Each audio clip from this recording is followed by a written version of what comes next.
Okay, so last lecture में हमने Gibbs free energy के बारे में क्या क्या पॉइंट बताए थे, किसी को याद है ना?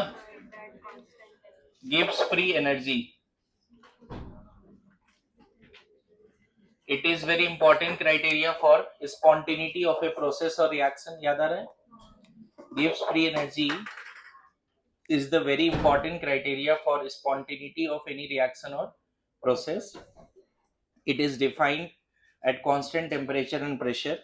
दूसरा, it is the thermodynamic quantity, है ना, which takes into account the total energy as well as entropy of system both, है ना.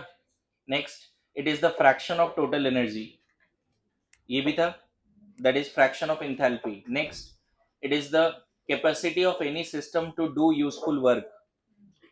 It is the capacity of any system to do useful work. ध्यान में है? बोलिए, capacity of any system to do useful work. याद आ रहा है? फिर मैंने बोला mathematically G is equal to H minus TS. नहीं, G equal to H minus TS. समझ में आ रहा है? G equal to H minus, mathematically ये बोला था, सबको ध्यान में है जी? बोलिए. नेक्स्ट ये बोला था कि बताओ, एक्सटेंसिव है, स्टेट फंक्शन है. अच्छा, exact value can not be calculated but during a reaction of process change in gives free energy, that is useful energy, can be calculated, है ना. देखो, सिंपल है. इसको ऐसे समझना कि नीट की जर्नी 2 साल पहले शुरू हुई है, किसी का 1 साल अभी शुरू हुआ है, कितना एफर्ट है, बट अल्टीमेटली मैटर क्या कर रहा है? चेंज. कि सिलेक्शन हुआ या नहीं हुआ. तो फिर से बात बोल रहा हूँ कि हर दिन के बेसिस पे अगर यूजफुल एनर्जी बढ़ रहा है तुम्हारा स्टडी टाइम, तो सिलेक्शन होगा, कोई नहीं रोक सकता उसको. ठीक है. यूजफुल एनर्जी लास्ट क्लास बोला था डिपेंड्स ऑन द पर्पस. हमारा पर्पस क्या है? जैसे कोल से जो एनर्जी निकल रहा है हाइड्रो थर्मल पावर प्लांट में, टोटल एनर्जी इंथैल्पी है, but total energy can not be converted to electrical energy. Coal का वो एनर्जी जो इलेक्ट्रिकल एनर्जी में कन्वर्ट हो गया, उसको हमने क्या बोला था? Gibbs free energy, useful energy. Good to go. मैंने कल ऐसे बताया कि सुबह से शाम तक में आपने 2000 कैलोरीज खाना लिया, उसमें 500 ही आपने पढ़ाई में लगाए, है ना. That is called your useful energy. ध्यान में है? मैंने बोला 1 लीटर पेट्रोल के पास बहुत सारा एनर्जी है, बट 1 लीटर पेट्रोल से कितना मैकेनिकल मोशन हुआ व्हील का, दैट इज यूजफुल. तो यूजफुल एनर्जी डिपेंड करता है,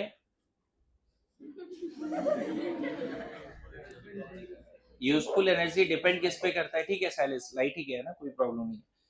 यूजफुल एनर्जी डिपेंड किस पे करता है? बोलो. पर्पस पे. क्या पर्पस है हमारा, है ना.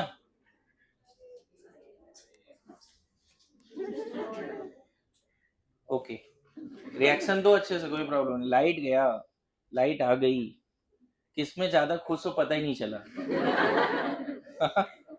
ऐसा रिएक्शन था कि अभी फिर जाएगी तो सही से रिएक्शन देना, ठीक है? पता चलना चाहिए कि अपसेट हो. ओके, ठीक है. नाउ ये छोटा सा पार्ट है, और पूरा आज तक का जो पढ़ाई है मैं कोशिश करूंगा आज तक का पढ़ाई माइनर में देने का. तो आपको लास्ट लेक्चर तक तो कंप्लीट करने का होमवर्क था ही, आज छोटा सा पार्ट है, आधे घंटे पढ़ेंगे, उसको भी कंप्लीट करना पड़ेगा, ठीक है. नाउ एक एग्जांपल से और समझाता हूँ यूजफुल एनर्जी. यूजफुल एनर्जी बोला जाता है नॉन एक्सपेंशन वर्क. उसको समझाता हूँ क्या है नॉन एक्सपेंशन वर्क. सब लोग ध्यान दीजिएगा यहाँ पे. फर्स्ट लॉ, एनर्जी कंजर्वेशन से गिब्स फ्री एनर्जी का डेरिवेशन करने वाले हैं हम लोग, ठीक है. देखिए, अगर मान लेते हैं ये सिस्टम है, यहाँ पे एक पिस्टन लगा है, ये पिस्टन एयर वाला पिस्टन है, ऐसे समझ लो, मतलब ओपन सिस्टम है, पिस्टन है ही नहीं, बस एयर ने कवर कर रखा है. और इस सिस्टम के अंदर मैं क्या करता हूँ, इलेक्ट्रोलिसिस कराता हूँ वाटर का. किसका? वाटर का इलेक्ट्रोलिसिस कराते हैं. हमने इलेक्ट्रोकेमिस्ट्री पढ़ रखा है, तो इलेक्ट्रोलिसिस हमें समझ में आता है, राइट. कैथोड एनोड होता है, यहाँ H2O लिक्विड है. आवर पर्पस इज वाटर को डिसोसिएट करना है H2O2 में, ये पर्पस है हमारा। समझ में आ रहा है? System consist of battery as well as water, ये पूरा पार्ट सिस्टम का है। ये पूरा पार्ट किसका है? बैटरी भी सिस्टम का पार्ट है और ये वाटर भी सिस्टम का पार्ट है। ठीक है, ये पूरा पार्ट, ये स्पेस भी सिस्टम का ही है, ऐसा समझो। हालांकि स्पेस यहाँ तो एयर ही है पूरा, ये पूरा एयर से ढका हुआ है। ओपन सिस्टम इलेक्ट्रोलिसिस कराओगे तो ये किससे कवर्ड होगा? एयर से, ऐसा मान ले। मुझे ये बताओ, इलेक्ट्रोलिसिस के समय H2O लिक्विड से कहाँ जा रहा है? अगर ट्वाइस लेके लिखे H2 gas plus O2 gas, ऐसे लिख सकते हैं क्या? बोलो। इस प्रोसेस में डेल एन जी पॉजिटिव है नेगेटिव है बच्चे? पॉजिटिव है, डेल एन जी पॉजिटिव है। मेरी बात समझ में आ रहा है?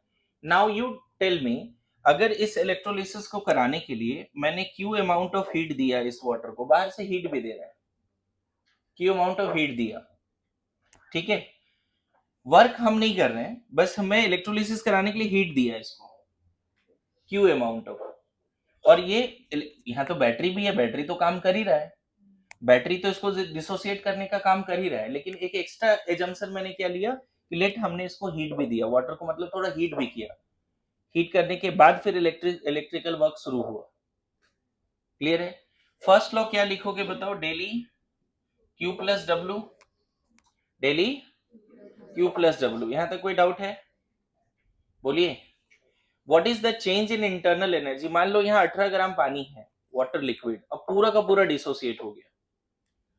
1 मोल है ये 0 T इक्वल टू 0 पे, और T इक्वल टू इंफिनिटी पे ये 0, ये हाफ मोल, ये कितना बनेगा?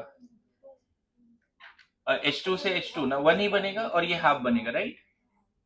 सही है क्या? H2O लिक्विड है, अगर तुम ऐसे बैलेंस करते हो तो यहाँ हाफ O2 लिखोगे ना बच्चे, तो 1 मोल लिक्विड से 1 mole H2 gas and half mole O2 gas बनेगा। Good to go? समझ में आ रहा है? इस पूरे प्रोसेस में जब सिस्टम में 18 ग्राम पानी है और बैटरी भी है, और बाद में सिस्टम में क्या है?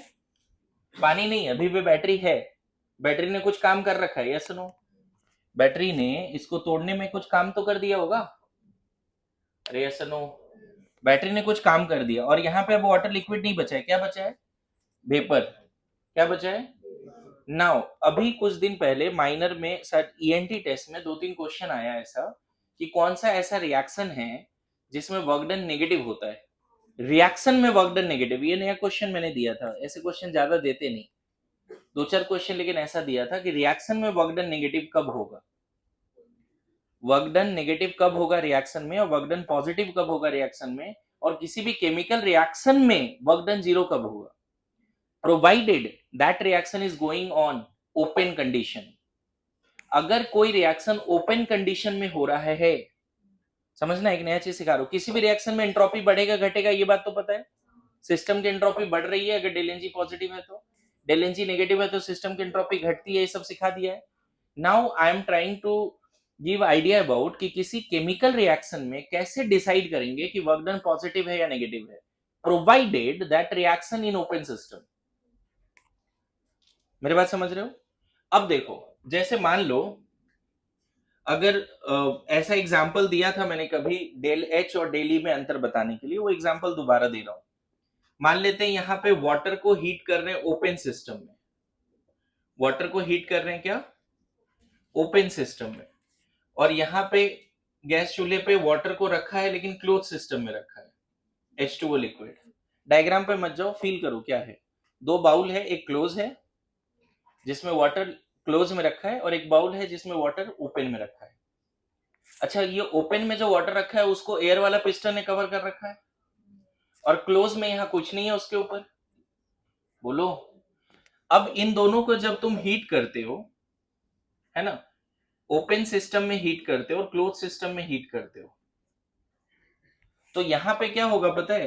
क्लोज सिस्टम में H2O लिक्विड से मान लो पूरा वेपर बन गया, पूरा लिक्विड वेपर बन गया। ओपन सिस्टम में भी H2O लिक्विड से वेपर बन गया, समझिएगा, H2O लिक्विड से वेपर बन गया।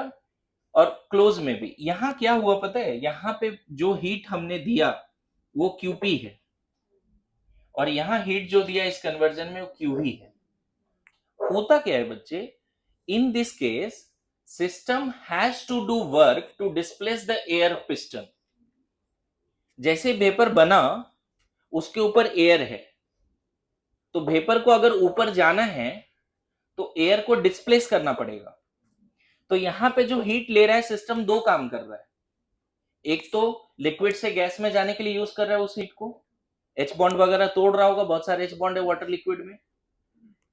जो हीट ले रहा है वो क्या कर रहा है सिस्टम, एच बॉन्ड को तोड़ने में यूज कर रहा है, और साथ साथ उस हीट का कुछ पार्ट सिस्टम वर्क में भी कन्वर्ट कर रहा है। मतलब work done by the system, यहां पे क्या है, work done by the system. समझ में आ रहा है, यहां पे क्या है, work done by the system. यही रीजन है कि यहां पे जो हीट लगा वो ज्यादा है क्यूबी से। अगर 18 ग्राम पानी को लिक्विड से गैस में ले जाना है कांस्टेंट वॉल्यूम पे तो कम हीट लगेगा, और वही 18 ग्राम पानी को लिक्विड से वेपर में ले जाना ओपन सिस्टम में तो ज्यादा एनर्जी देना पड़ेगा। Why so, because in this case system has to do work on the surrounding. इस केस में work done by the system is there, इस केस में work done by the system है, यहां सिस्टम ने कोई वर्क ही नहीं किया क्योंकि यहां एयर तो है ही नहीं। जो वेपर बनेगा यही जमा होता रहेगा, उसको किसी एयर को डिस्प्लेस करना है क्या, क्या उसको दूर तक जाना है, यहां पे वेपर को पूरा स्कैटर्ड होना है, और उसमें एनर्जी तो जाएगी ना, बोलो। तो किसी भी केमिकल फिजिकल चेंज में बच्चे अगर del N G greater than 0 है तो बोल सकते हो work done by the system.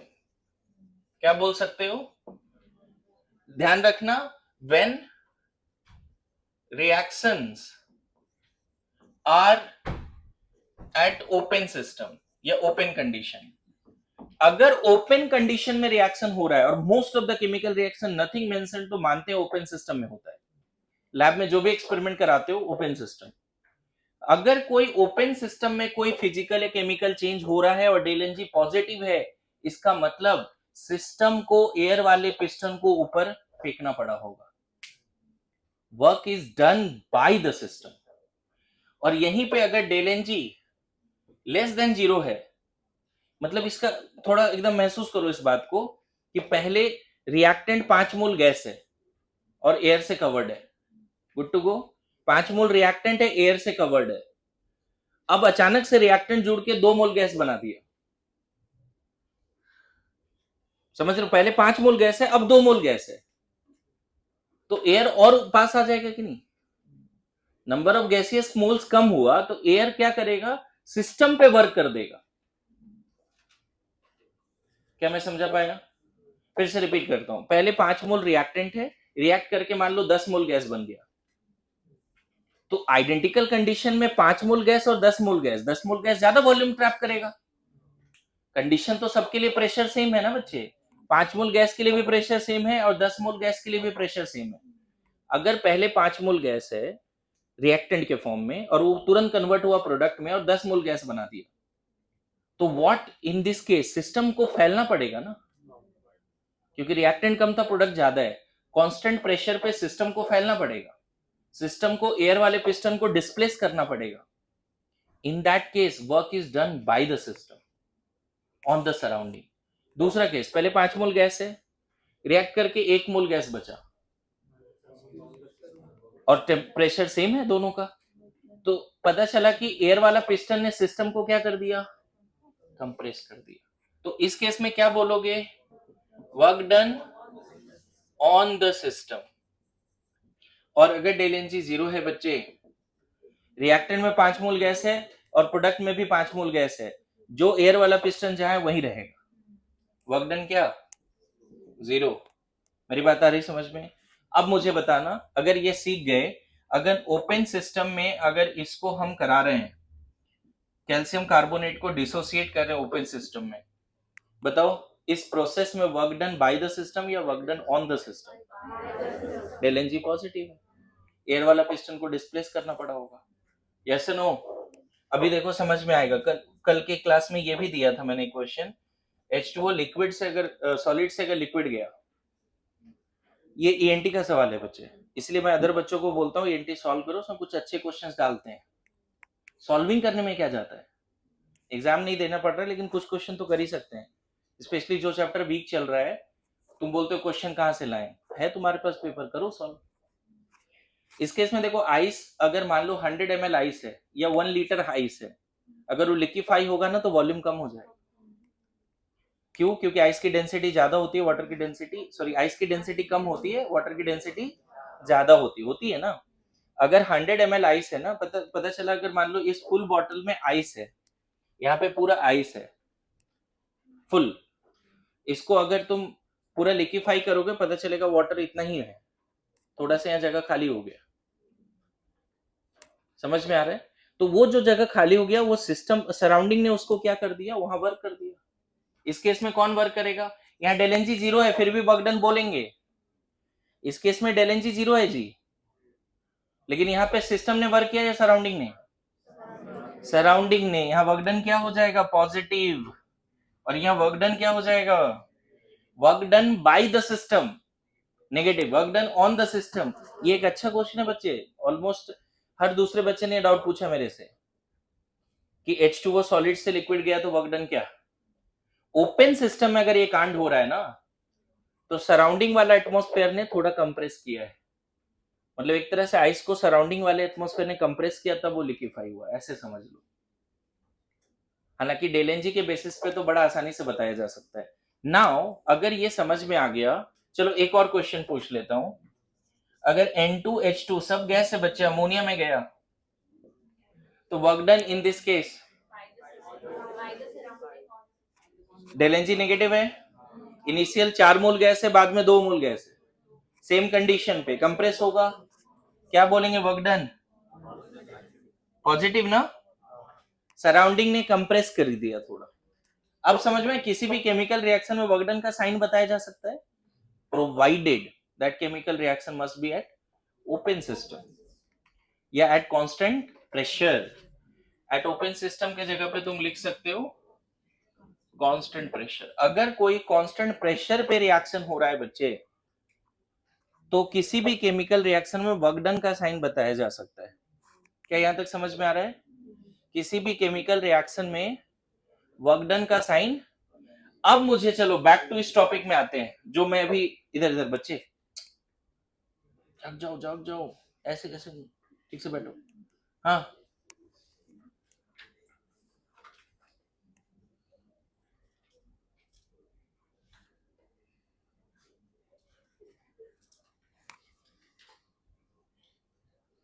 ऐसे रहोगे नींद तो आएगी ना, है ना?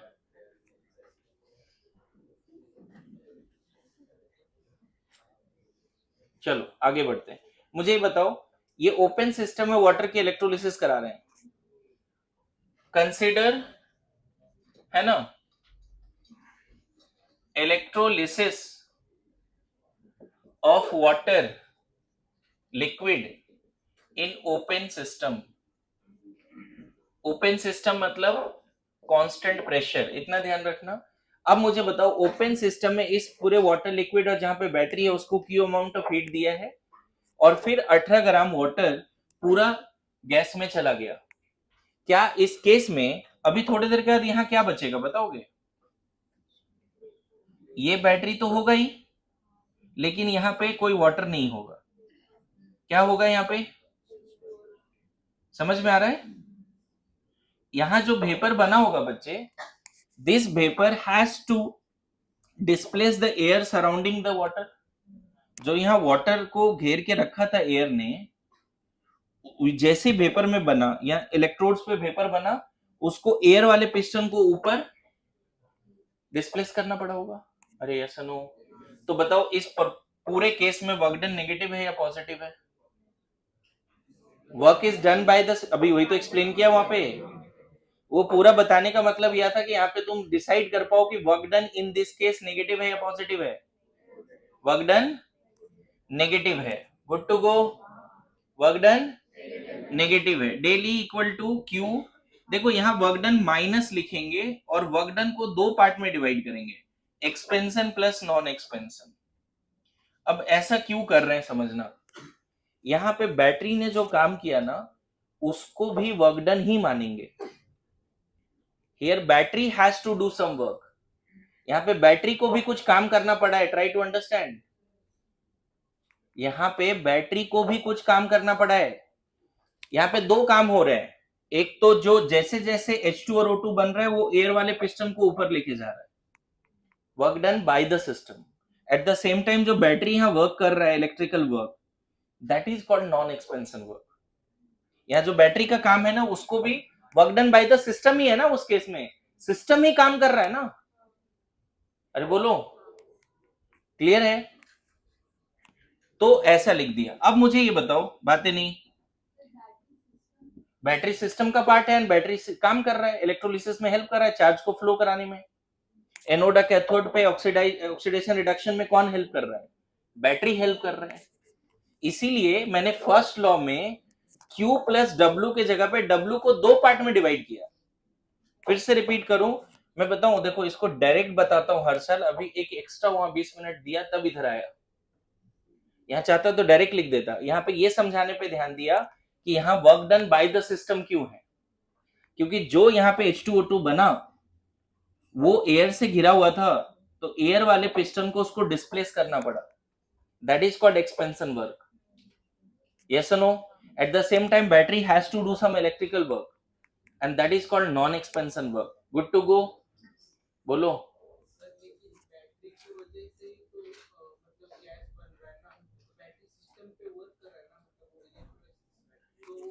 तो बैटरी ने जो काम किया, एक तरह से ऐसे सोचो कि हीट भी बाहर से दे रहे हैं, हो सकता है उससे भी एक्सपेंशन में थोड़ा हेल्प मिला होगा. और बैटरी ने जो इलेक्ट्रोलिसिस कराया उसके बाद जो H2O2 बना, उस H2O2 को एयर वाले पिस्टन को डिस्प्लेस तो करना पड़ा होगा ना. Work done by the system है, वही तो समझा रहा हूं. ये बैटरी और वाटर सब सिस्टम का पार्ट है. जैसे सर्किट ऑन करोगे बैटरी काम करना शुरू कर देगा और वो सिस्टम का पार्ट है. बैटरी काम कर रहा है, बैटरी चार्ज नहीं हो रहा है. चार्जिंग इज एक्सटर्नल, बाहर से उसको फिर बोलेंगे work non expansion work battery पे हुआ है. यहाँ पे बैटरी डिस्चार्ज हो रहा है. So work done by the battery है, नॉट ऑन द बैटरी. यहां तक गुड है. इसको क्या लिख दें? Q. अच्छा, अगर कांस्टेंट, फिर से इधर ध्यान दे, अगर कांस्टेंट, यहां पे ध्यान रखना दो बार साइन कन्वेंशन नहीं ले लेना. ऑलरेडी ये साइन कन्वेंशन के साथ ही यहाँ पे नेगेटिव आया है. ऐसा नहीं कि फिर से W को फिर से माइनस में पुट कर रहे हैं. यहाँ W प्लस था और हमें पता है एक्सपेंशन हो रहा है, इसीलिए हमने यहाँ माइनस लिया है. अब यहाँ जो भी वैल्यू होगा उसका मैग्नीट्यूड रखना पड़ेगा. Good to go? समझ में आया? नाउ इसको लिख दें minus expansion minus non expansion लिख दें. कोई दिक्कत? अच्छा, इसको इधर ले आते हैं. क्या मिलेगा? Del E plus W expansion. ध्यान रखना इसका मैग्नीट्यूड ही रखना है क्योंकि ऑलरेडी वो मैग्नीट्यूड के साथ ही आया था उधर. इधर क्या? अच्छा, W को इधर लाओ, Q को भी इधर लाओ. क्या मिलेगा? इधर माइनस Q, इधर क्या बचेगा? Minus non expansion. गौर कर, एकदम नजर हटना नहीं चाहिए बोर्ड से. अब बताओ, कहीं ना कहीं डेली और ये PdV है. Expansion work done at constant pressure P delta V है. तो del U and P delta V del H, या चाहो तो मैं ऐसे लिख देता हूं, del U plus P delta V minus Q is equal to minus W non expansion. फुसुर बंद कर, कोई आपस में बात नहीं करेगा. ओके, Q के जगह पे हम क्या रख सकते हैं? हमें पता है कि एंट्रोपी चेंज का फॉर्मूला क्या होता है बच्चे? Q by T. अगर मान लो रिवर्सिबली हीट दिया है तो Q के जगह पे क्या रख सकते हैं? डेल S इंटू T रख सकते हैं. पुट करो यहाँ पे Q के जगह पे. इसके जगह पे क्या पुट कर दें? इसके जगह पे डेल्टा H. बोलो, Q के जगह पे डेल S इंटू T मिला. और इधर क्या आ गया? Minus non expansion. पता है ये पूरा एक लाइन लिखाने के लिए इतना डिराइव किया है कि Gibbs free energy change is equal to non expansion work. गिव्स free energy change is equal to non expansion work. मैं बताऊं हमारा इस पूरे प्रोसेस में हमारे लिए यूजफुल क्या था? सिर्फ इलेक्ट्रिकल वर्क। हम चाहते थे वाटर डिसोसिएट होके H2O2 हो जाए। हम ये नहीं चाहते थे वाटर जो बना वो एयर को डिस्प्लेस करे। ये सब नहीं चाहते थे हम, वो हमारे लिए यूजफुल नहीं था। During electrolysis of water what is useful for us? Just वो रिएक्शन में डिसोसिएट होना यूजफुल है, और इसको डिसोसिएट करने में जो एनर्जी लग रहा है वो हमारे लिए यूजफुल है, और इसको डिसोसिएट करने में जो एनर्जी लग रहा है वो इलेक्ट्रिकल एनर्जी है। Good to go? समझ में आया? इसीलिए हम इसके जगह पे क्या लिख पाएंगे पता है? Del H minus del S into T is equal to delta G. मतलब delta G is equal to negative of non expansion work. जो कल पॉइंट लिखा था उसमें एक नया पॉइंट ऐड हो गया, डेल्टा जी इक्वल टू, बहुत सारे पॉइंट लिखे थे ना, उसमें एक नया पॉइंट ऐड हो गया, delta G equal to negative of non expansion. यहां तक देखना, अभी अभी हटो, नहीं नजर मत हटाओ। नॉन एक्सपेंशन, नॉन एक्सपेंशन कहीं ना कहीं इलेक्ट्रिकल वर्क है। इलेक्ट्रिकल वर्क होता है charge into potential difference, charge into potential difference, yes no? Future में इसको तुम चार्ज की जगह पे NF भी रख सकते हो, ई सेल भी रख सकते हो। कभी यूज किया था काइनेटिक्स में, सॉरी इलेक्ट्रोकेमिस्ट्री में? देखो यहां से प्रूफ है, delta G is equal to non expansion, non expansion electrical work. और ये फॉर्मूला स्टैंडर्ड केस में क्या लिखा था जो यूज भी कर रखा है हमने, पोटेंशियल डिफरेंस को ही। तो होता क्या है, थर्मो में सीखते हैं, इलेक्ट्रोकेमिस्ट्री में फॉर्मूला यूज करते हैं। इलेक्ट्रोकेमिस्ट्री में डायरेक्ट हमने फॉर्मूला यूज कर लिया कि देखो delta G is equal to negative of electrical work, delta G is equal to negative of electrical work. आपको याद होगा दो हाफ सेल का ई नॉट जब दिया होता था और तीसरा हाफ सेल का ई नॉट निकालना पड़ता था, तो हम लोग ये formula delta G 3 is equal to delta G 1 plus delta G 2 लिखते थे, और वहां से सॉल्व करके आता था E3 equal to N1 E1 plus N2 E2 by N3। याद आया? उस पर क्वेश्चन किया था हमने। तो ये फॉर्मूला हम थर्मोडायनेमिक्स में सीखते हैं। Gives free energy change during electrolysis of water is equal to non-expansion work done by the battery, which is nothing but electrical work done, which is nothing but electrical work done। सीखने के अंदाज में बैठे हो ना बच्चे, इस बात को अप्रिशिएट करोगे जो अभी बोर्ड पे चला है कि हाँ सर अभी समझ में आया कि डेल्टा जी इक्वल टू क्यों लिख देते हैं minus NF E naught cell. समझ में आया? लिखिए, अब थोड़ा स्टोरी भी बनाइए, इसको लिखना भी अच्छे से। So till now delta G के बारे में फिर से सारे पॉइंट्स एक बार रिकैप करें। क्या क्या पॉइंट्स थे? एक्सटेंसिव यूजफुल एनर्जी है, स्टेट फंक्शन है, डेल्टा जी इन साइक्लिक फंक्शन जीरो होगा, साइक्लिक प्रोसेस स्टेट फंक्शन है ना, तो साइक्लिक में क्या हो जाएगा? जीरो। ये हटा दें? अच्छा ठीक ठीक है, लिखो लिखो लिखो। देखो एक चीज ना, अभी ये पहले भी ट्राई किया था आपको समझाने के लिए कि वाटर को अगर लिक्विड से गैस में ले जाना ओपन सिस्टम में तो ज्यादा क्यों लगेगा एनर्जी। आज भी वो दोबारा समझाया। ओपन सिस्टम में वाटर को अगर लिक्विड से गैस में ले जाओगे तो जो वेपर बना उसको एयर वाले पिस्टन को डिस्प्लेस करना पड़ता है, इसलिए थोड़ा ज्यादा एनर्जी लगता है। क्लोज सिस्टम में लिक्विड से वेपर बनाने में कम एनर्जी लगता है। और इस पे क्वेश्चंस भी कराया है, एक बार देख लीजिए, है ना।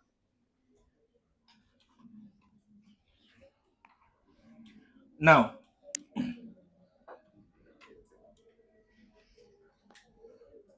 ओके, सो अब फाइनली यहां पे देखो G इक्वल टू क्या है बच्चे? H माइनस TS है, H माइनस TS है, G इक्वल टू, और कभी हमने पहले ही पढ़ रखा है कि H equal to E plus PV होता है। बोलो, होता है? तो G इक्वल टू क्या लिख पाएंगे हम लोग? E plus PV minus TS। यहां तक ओके है? नाउ कंप्लीट साइलेंस, ये थोड़ा मैथ्स वाला पार्ट है। नाउ पार्शियल डेरिवेटिव अगर दोनों तरफ करते हैं, D of PV minus D of TS, partial derivative कर रहे हैं, ध्यान दीजिए। डीई को तो चलो ऐसे ही रहने देते हैं, इसके जगह पे पता क्या लिखना होगा, PDV plus VDP. Partial derivative का मतलब होता है अगर दोनों वेरिएबल है ना, तो एक को कांस्टेंट मान के इसको डिफरेंशिएट करते हैं और फिर इसको कांस्टेंट मान के इसको डिफरेंशिएट करते हैं। यहां पर भी वैसे ही लगाना पड़ेगा। ये थोड़ा सा मैथ्स का पार्ट है जो आपने 10 तक तो बिल्कुल नहीं सीखा है, तो यहाँ पे थोड़ा ध्यान दीजिए। अगर दो वेरिएबल का पार्शियल डेरिवेटिव करते हो तो एक को कांस्टेंट मान के दूसरे को डिफरेंशिएट कर सकते हैं, प्लस फिर इसको कांस्टेंट मान के इसको डिफरेंशिएट कर सकते हैं। फिर उसी तरह से यहाँ क्या लिखेंगे, T D S minus S D T. Small change in Gibbs free energy किसके बराबर हो गया, D E plus P D V plus V D P minus T D S minus S D T. चलेगा यहाँ तक, बढ़िया। अब यहाँ पे देखो कुछ चीजें और थोड़ा सा यूज कर लेते हैं हम लोग। डीई को क्या लिख सकते हैं हम लोग, D Q plus D W. D E को क्या लिख सकते हैं, D Q plus D W. कोई डाउट है इसमें, D Q plus D W. अच्छा, डब्ल्यू होता है रिवर्सिबल के लिए P D V, minus of integral of P D V, तो डी डब्ल्यू क्या हो जाएगा, माइनस पीडीवी। डी डब्ल्यू क्या हो जाएगा, माइनस पीडीवी।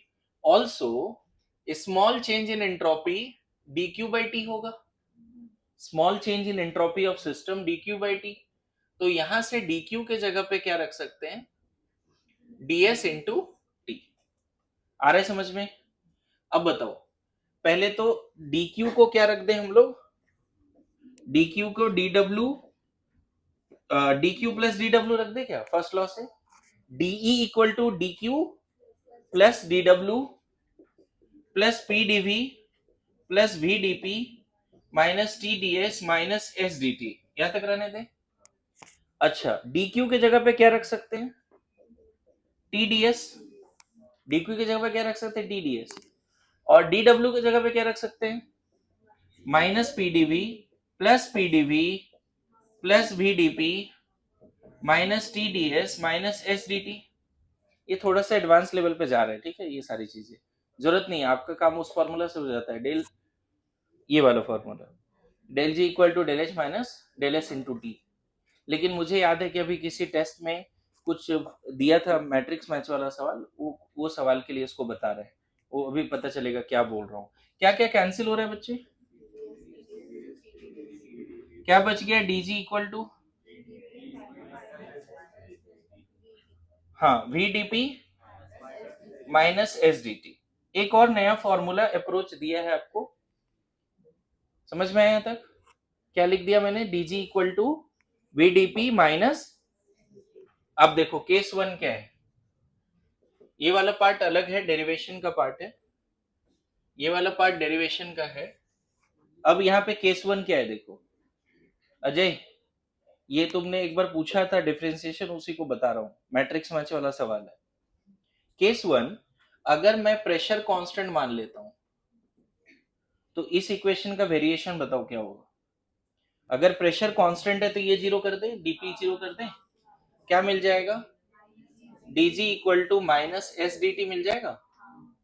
बोलो, यहां से तुम बोल सकते हो D G minus D G by D T at constant pressure is equal to negative of entropy, absolute. ये मैट्रिक्स मैच में जे एडवांस में कभी कभी आता है कि D G by D T at constant pressure किसके बराबर है, तो एब्सोल्यूट एंट्रोपी के बराबर होता है। मैं बताऊं, अभी मैथ्स भी समझ गया बड़ा बात है, इसका सिग्निफिकेंस समझना तो दूर की बात है। ये क्या है एक्चुअल में, इक्वेशन क्या रिप्रेजेंट करता है, उसका सिग्निफिकेंस अभी समझना और दूर की बात है।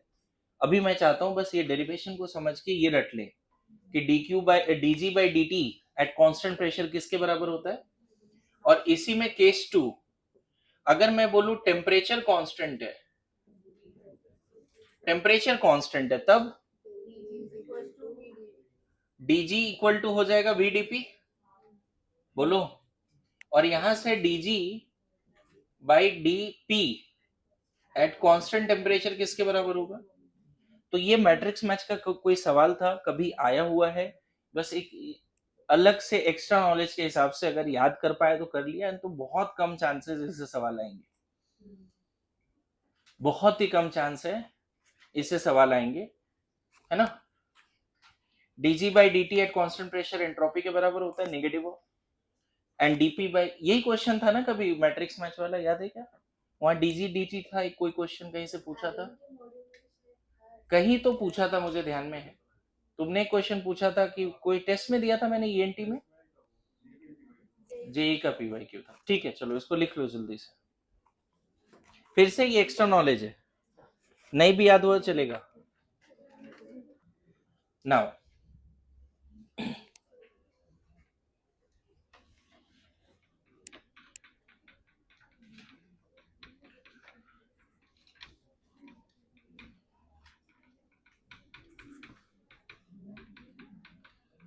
एक फाइनल टेबल पे हो सकता है क्वेश्चन आ जाए। नीट और जेई मेंस ने तो, मतलब जेई एडवांस और जेई मेंस ने तो बहुत बार पूछा है इसको, गौर करना। डेल्टा जी किसके बराबर है? सिस्टम का enthalpy minus entropy into T, ऐसा है। पहले मेटलर्जी था तो वहां एलिंगम डायग्राम भी इसी पे बेस्ड था, अभी समझाता हूं क्या है। डेल्टा जी ये सिस्टम का यूजफुल एनर्जी चेंज है, ये सिस्टम में टोटल एनर्जी चेंज है, और ये सिस्टम का रैंडमनेस में चेंज है।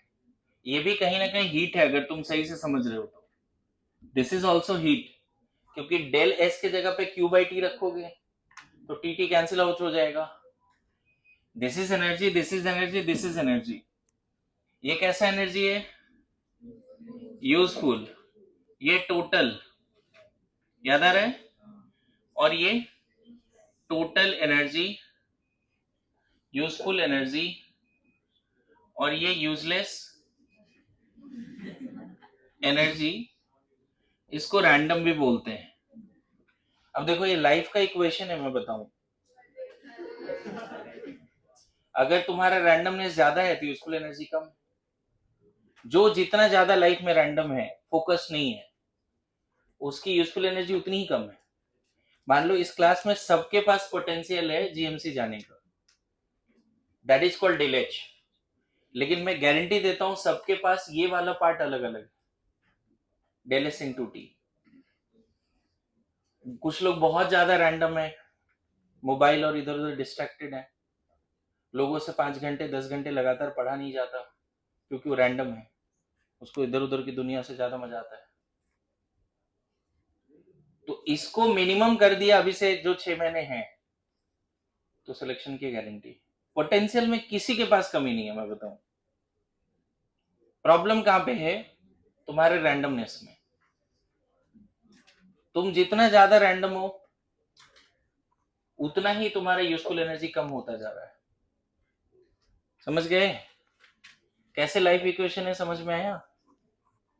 सबके पास पोटेंशियल है, क्योंकि सब इंसान है, सबके पास ब्रेन है, किसी के पास बंदर का ब्रेन नहीं है, इंसानी दिमाग है सब। हाँ, अरे समझ गया। क्या तुम्हें लगता है कि सच में तुम इसके वजह से इधर ध्यान नहीं दे पा रहे हो? तुम सोचना अच्छे से, अपने रैंडमनेस के वजह से तुम्हारा यूजफुल एनर्जी कम हो रहा है। क्यों? क्योंकि इसका पार्ट किधर जा रहा है? रैंडमनेस में, तो इधर बचेगा क्या?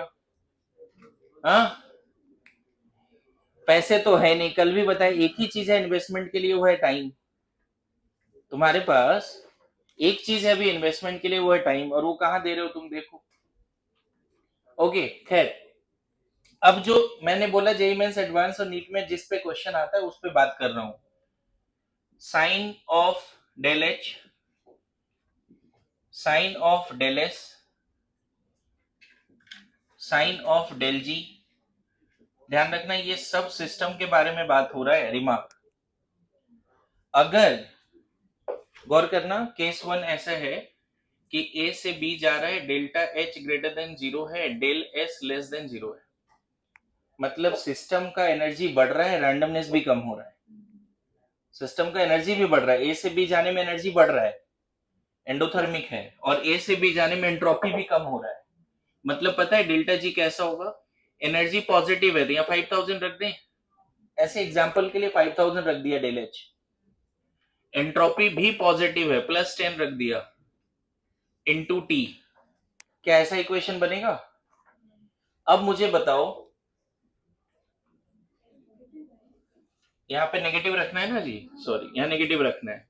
अब मुझे ये बताओ कि 5000 प्लस 10T आ गया है, क्या लगता है कोई ऐसा टेम्परेचर होगा जिसमें ये वैल्यू नेगेटिव आ जाएगा? क्योंकि टेम्परेचर केल्विन में रखना है और केल्विन में नेगेटिव जाता नहीं, तो टेम्परेचर कोई भी टेम्परेचर रख दो, डेल्टा जी हमेशा क्या आएगा? पॉजिटिव। अगर ये पॉजिटिव है ये नेगेटिव है, यहां क्या बोल सकते हैं? Always positive at any temperature. Remark always non spontaneous, always non spontaneous, always. तो ध्यान रखना सिस्टम में ए से बी जाने से अगर एनर्जी बढ़ रहा है, रैंडमनेस कम हो रहा है, तो ऐसा रिएक्शन कभी भी ए से बी नहीं जाना चाहेगा। ऐसा रिएक्शन कभी भी ए से बी नहीं जाना चाहेगा। गुड टू गो। गौर कर इधर, कभी कभी पूछेगा तुमसे ऐसा क्वेश्चन साइन कन्वेंशन में कि for process to be always non spontaneous what is the sign of del H and del S? Process for always non-spontaneous in given direction, what is the sign of del S and del H? समझ में है?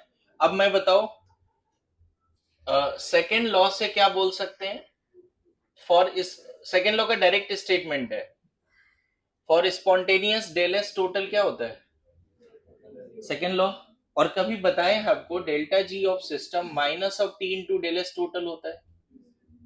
बोलो। Second law का statement ना बच्चे directly universal statement है, for any process to be spontaneous total randomness must increase. इसका कोई प्रूफ नहीं है, मैं बताऊं थर्मोडायनेमिक्स का किसी भी लॉ का कोई प्रूफ नहीं है, किसी भी लॉ का कोई प्रूफ नहीं है। सेकेंड लॉ डायरेक्ट रखना पड़ेगा कि for any spontaneous process total randomness must increase.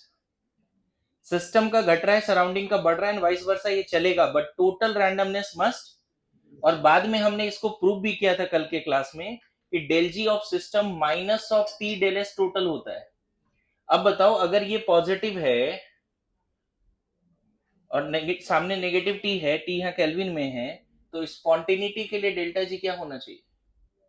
System के पैरामीटर के हिसाब से ये सेकेंड लॉ में दोनों पॉइंट याद रख लो कि for process to be spontaneous del S total positive and since delta g of system is minus of t del s total, अगर ये पॉजिटिव है तो नेगेटिव सामने है, इसीलिए पूरा वैल्यू क्या आ गया?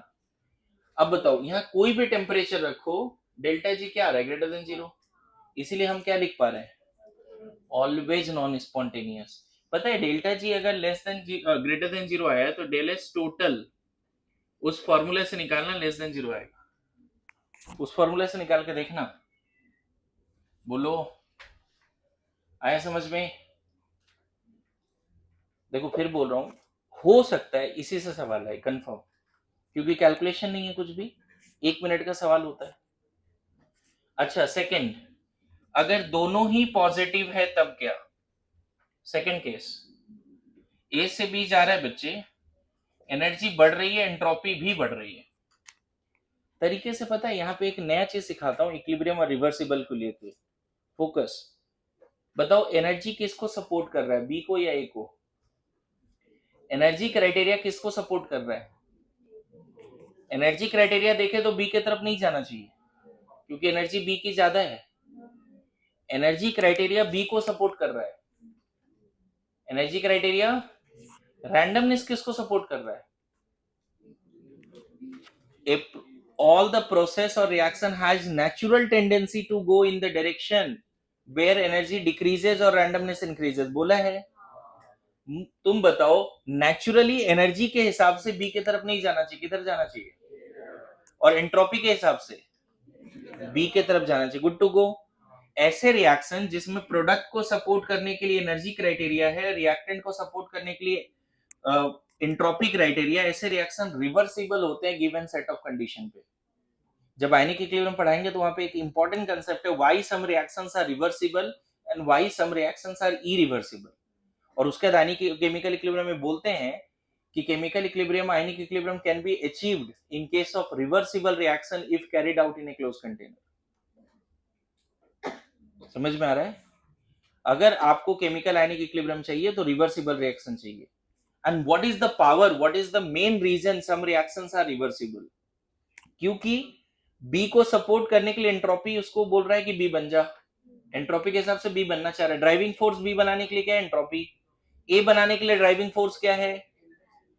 ऐसे रिएक्शन जिसमें रिएक्टेंट और प्रोडक्ट को बनाने के लिए अलग अलग फैक्टर्स हों, एनर्जी और एंट्रोपी, ऐसे रिएक्शन रिवर्सिबल होते हैं. क्लियर है? गिवन कंडीशन पे ऐसे रिएक्शन इक्विलिब्रियम पे भी आता है. क्लियर है? चलो यहां पे फिलहाल इक्वेशन लिखते हैं. डेल्टा जी कितना लिखेंगे? एंथैल्पी पॉजिटिव है 5000 रख दें, माइनस ये भी पॉजिटिव है प्लस 10 रख दें इंटू टी. देखो तो कैसा इक्वेशन आया, 5000 माइनस 10t. मुझे क्या लगता है बच्चे, अगर गौर से देखो तो यहाँ पे दो केस बनेंगे, है ना? डेल्टा जी ग्रेटर देन 0 होगा लो टेम्परेचर पे. बोलो, अगर टेम्परेचर 500 केल्विन से कम है तो ये वैल्यू पॉजिटिव आएगा ना? Yes no? एग्जैक्टली 500 केल्विन अगर टेम्परेचर होगा तो ये वैल्यू 0 भी आएगा. मतलब इक्विलिब्रियम पे भी जाएगा ये सिस्टम, किसी ना किसी टेम्परेचर पे इक्विलिब्रियम पे भी जाएगा. और अगर टेम्परेचर 500 केल्विन से ज्यादा होगा तो हम सेकेंड पार्ट क्या बोल सकते हैं? Delta G less than 0 at high temperature. इस केस में बच्चे यहां पे नॉन स्पॉन्टेनियस, बोलो, और इस केस में स्पॉन्टेनियस. कभी कभी आपसे क्वेश्चन ऐसा पूछा जाता है कि ए रिएक्शन और process is spontaneous, non spontaneous eight low temperature and become spontaneous at high temperature, then what is the sign of del S and del H? Both positive. Both always non spontaneous, तब क्या sign है? Positive and negative. Del H positive, energy बढ़ रहा है, entropy भी घट रहा है. Always non spontaneous.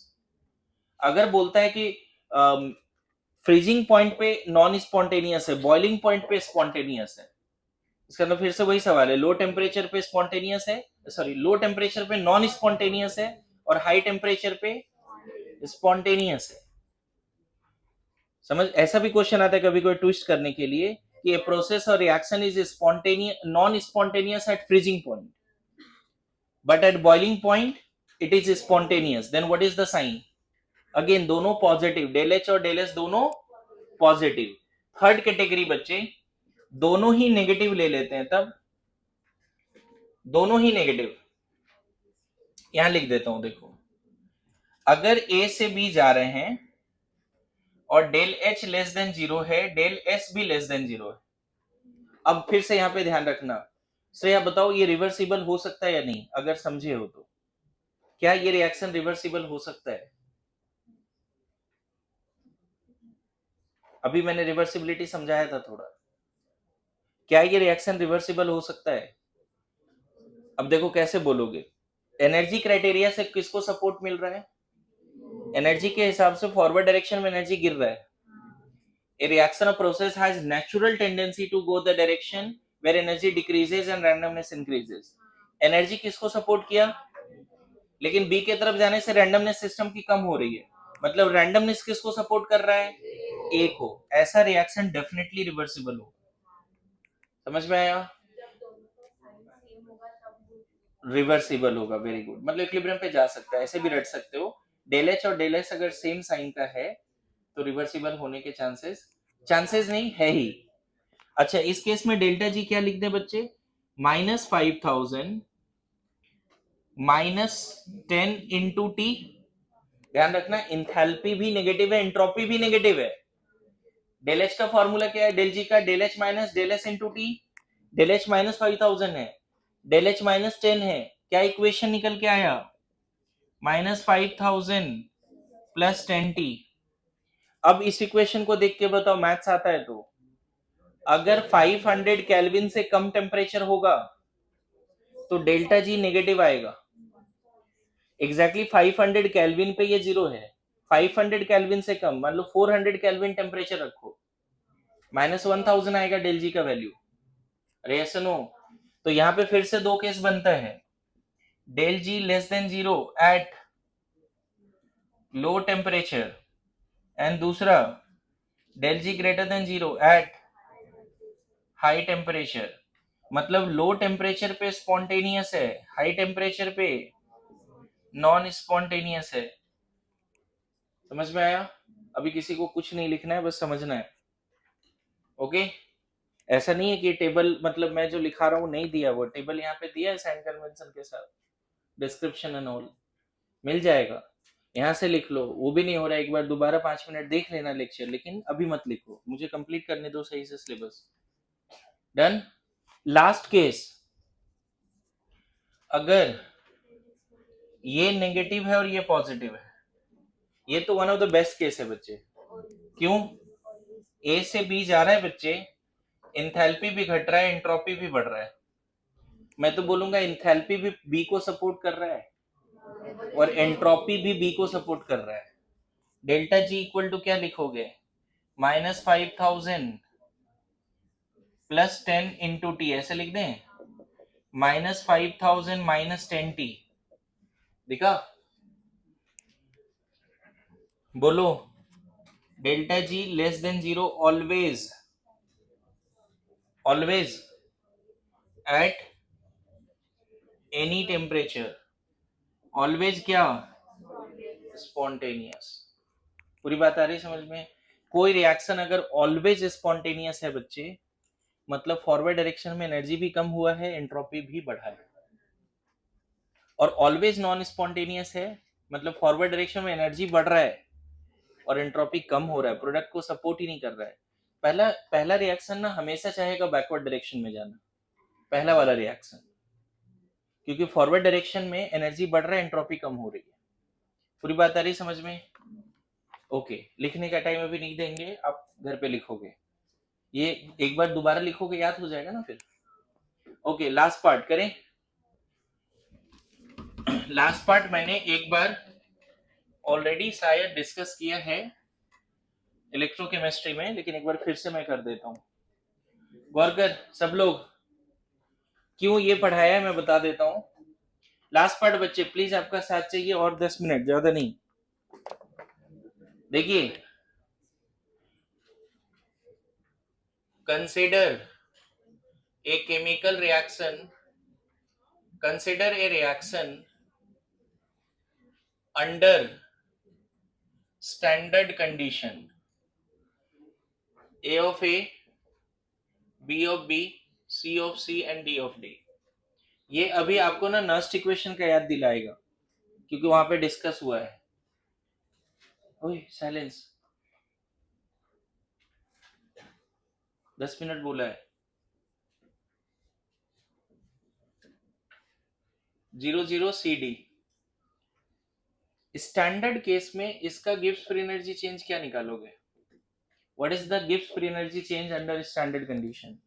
मैं बताऊं, स्टैंडर्ड कंडीशन में डेटा होता है हमारे पास ABCD यूजफुल, कल भी बताया था। 1 मोल ए का यूजफुल एनर्जी कितना है, BCD सबका।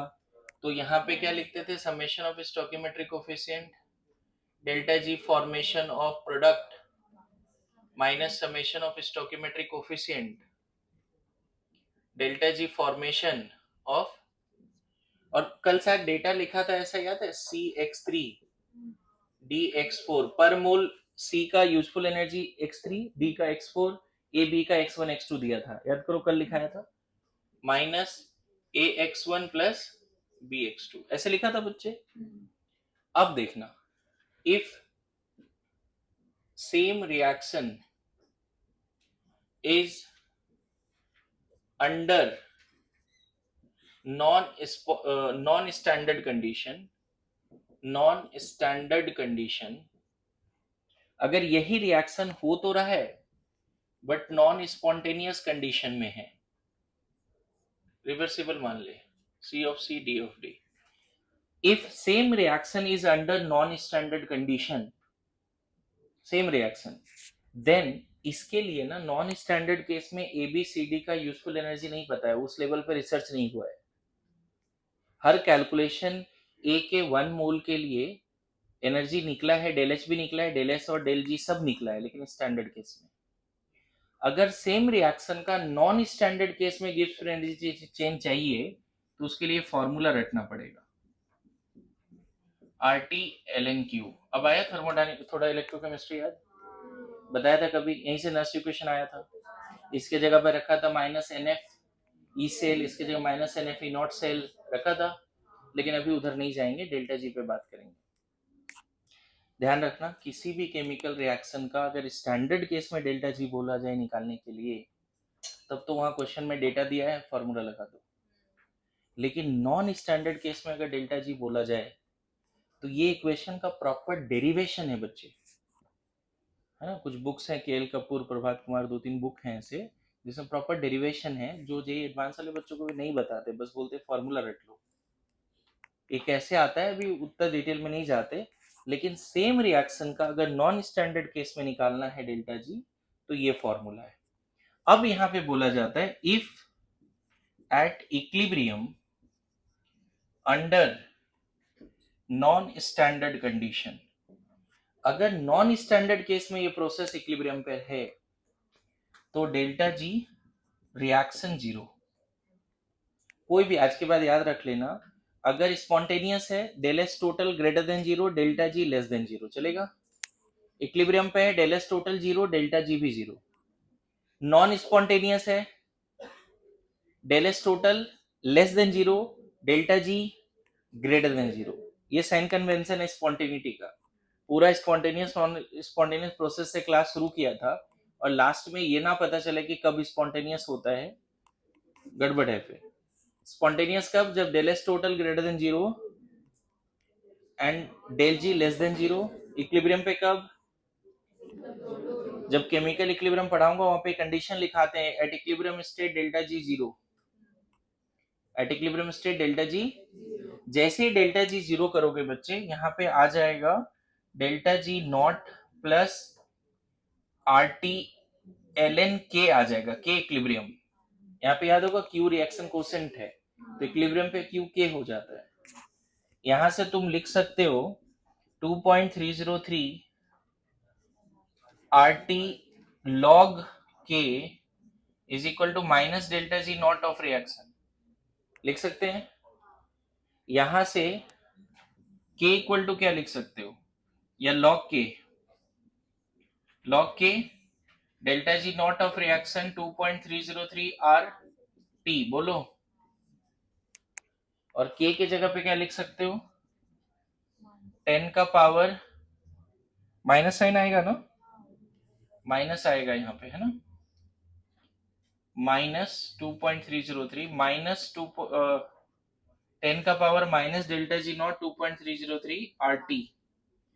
So this is another formula of equilibrium constant in terms of, एक फॉर्मूला आप इलेक्ट्रोकेमिस्ट्री देखना, equilibrium constant in terms of E naught cell भी है, और एक आया equilibrium constant in terms of delta G naught, है ना। ये भी आपका डेरिवेशन एकदम सबसे लास्ट पेज में है। यहाँ पे देखो, यहाँ पे फॉर्मूला है सबसे लास्ट पेज में, और फिर चैप्टर खत्म। उसके बाद एनर्जेटिक्स सब पहले ही पढ़ा दिया है, तो ये प्रैक्टिस सेशन 4 कर सकते हैं। यहाँ पे ज्यादा से ज्यादा ये लिख सकते हो, अगर डेल्टा जी नॉट भी जीरो है तो K1, डेल्टा जी नॉट भी जीरो है तो 10 का पावर जीरो 1 बोलो, delta G not less than zero है तो K ग्रेटर देन 1 आएगा। यहाँ पे देखो लिखा हुआ है ऊपर में, यहाँ पे इधर, समझे। और अगर delta G not greater than zero है तो K लेस देन 1 आएगा। आप मैथ थोड़ा लगा के देखना, ही पता चल जाएगा किसका मॉड्यूल।